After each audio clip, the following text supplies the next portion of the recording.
Le procureur de la Cour pénale internationale est arrivé mercredi à Boutcha, où ont été retrouvés de nombreux corps de civils fin mars pour enquêter sur de possibles crimes de guerre.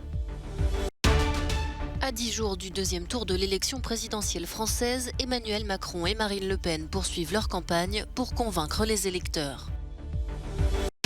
En Afrique du Sud, le bilan ne cesse de s'alourdir. Plus de 300 personnes sont mortes après les pires inondations qui ont frappé le pays. La région de Durban est dévastée. L'Ukraine est une scène de crime.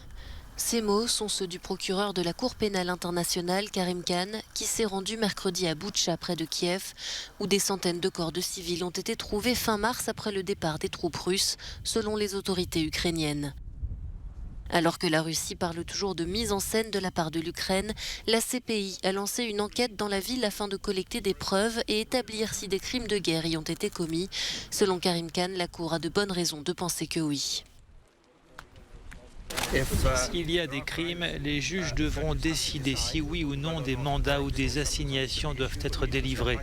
Mais nous devons procéder étape par étape. Nous avons toute une équipe, même s'ils ne sont pas là à cause des caméras, des médecins légistes, des anthropologues judiciaires, des analystes, des enquêteurs et des avocats, pour que nous puissions vraiment nous assurer de séparer la vérité de la fiction et pour insister sur le droit de chaque individu à voir sa vie protégée et non pas prise pour cible pour aucune raison. La Cour pénale internationale, située à La Haye aux Pays-Bas, enquête sur les crimes de guerre, les crimes contre l'humanité et les génocides et poursuit les bourreaux et les commanditaires. Les images de corps sans vie dans les rues de Boutcha fin mars ont horrifié le monde entier et poussé les alliés de l'Ukraine à prendre de nouvelles sanctions sévères contre la Russie. Dans la ville de Volnovakha en Ukraine, les écoles viennent de rouvrir. Cette localité, située dans l'oblast de Donetsk, dans l'est du pays, a été conquise par l'armée russe il y a un mois après de nombreux combats et destructions. Ici, tout est détruit à 80%. Notre maison a été brûlée. Tout ce qu'il nous reste, ce sont nos passeports, nos pièces d'identité. Il ne nous reste rien d'autre. Les traces de la guerre mettront longtemps à s'effacer.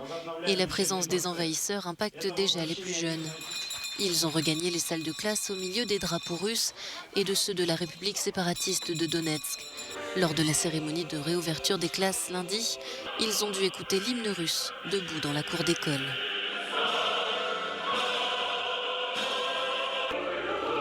À près de 2000 km de là, à Tallinn en Estonie, quelques 70 écoliers ukrainiens ayant fui le pays avec leur mère ont eux aussi retrouvé les bancs de l'école. C'est Mararita, enseignante ukrainienne, qui leur fait classe. J'étais déjà enseignante dans une école primaire à Kharkiv.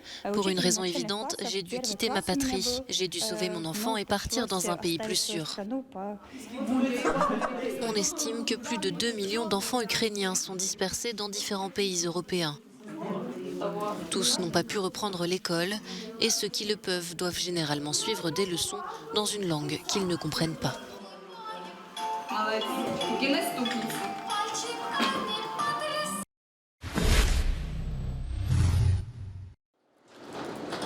Les candidats perdants du premier tour de l'élection présidentielle française ont disparu des tableaux d'affichage. Ne reste que Marine Le Pen, candidate du Rassemblement national, et Emmanuel Macron, candidat de La République en marche, qui s'affronteront lors du deuxième tour le dimanche 24 avril. Le président, candidat à sa réélection, s'est exprimé hier soir sur TF1. Concernant l'Europe, il a estimé qu'il ne fallait pas quitter l'espace Schengen, mais qu'une réforme était nécessaire pour mieux protéger les frontières extérieures de l'Union. Mais qu'il faut réformer. L'immigration qui arrive en France, elle arrive sur le sol européen, par l'Espagne, par l'Italie, par la Grèce ou par notre frontière orientale. L'immigration clandestine, j'entends.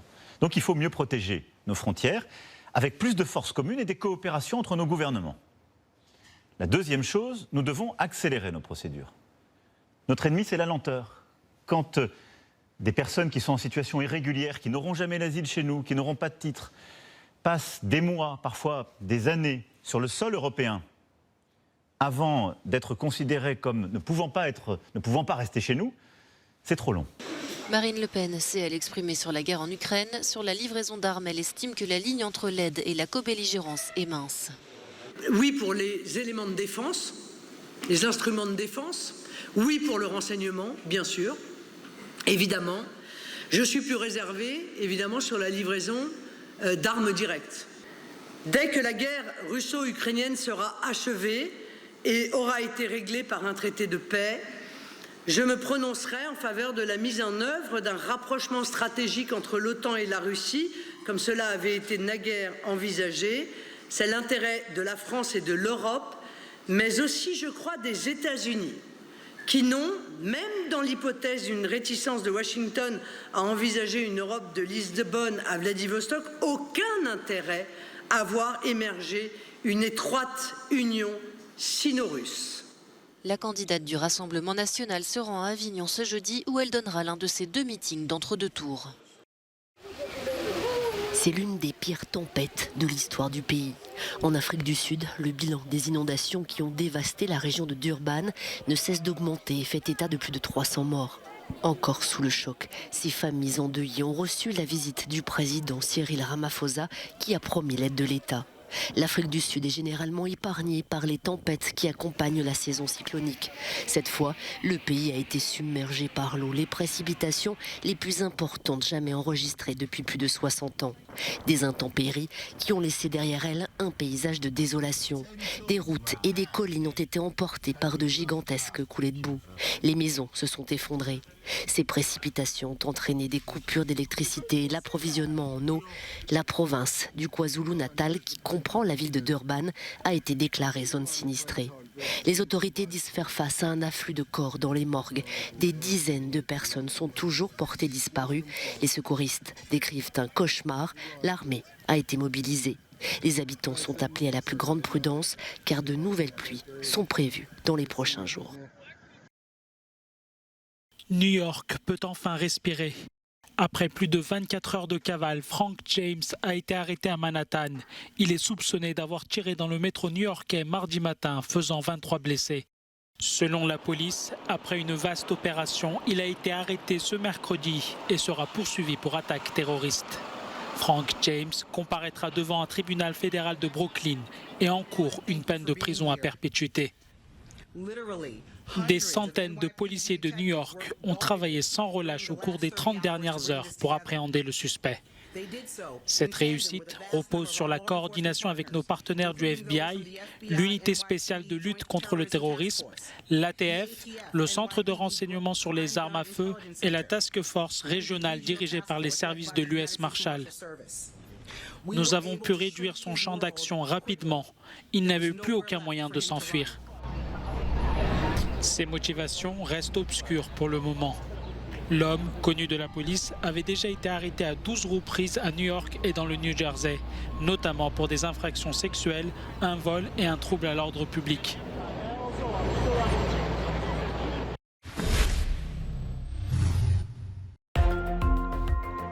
Le nombre de cas de Covid-19 dans le monde est en baisse pour la 3e semaine consécutive, selon le dernier rapport de l'OMS qui maintient toutefois son niveau d'alerte le plus élevé. La pandémie est loin d'être terminée, rappelle l'Organisation mondiale de la santé, qui invite à ne pas baisser la garde alors que de nombreux pays ont levé les restrictions sanitaires. En Argentine, des milliers de personnes dans les rues de Buenos Aires pour réclamer des aides alimentaires et à l'emploi. Une population qui n'arrive plus à faire face tant les prix à la consommation ne cessent d'augmenter, plus 7% en mars, ce qui porte l'inflation à 16% pour le premier trimestre. Une flambée des prix que n'arrive pas à juguler le gouvernement malgré une série d'initiatives comme l'encadrement des prix de 1700 produits de base.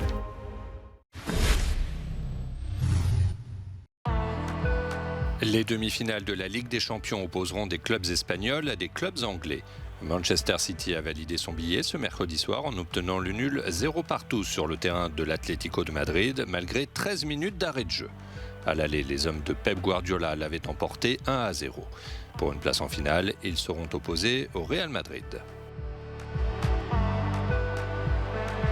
L'autre demi-finale mettra aux prises l'équipe surprise, Villarreal, et un habitué de la compétition, Liverpool.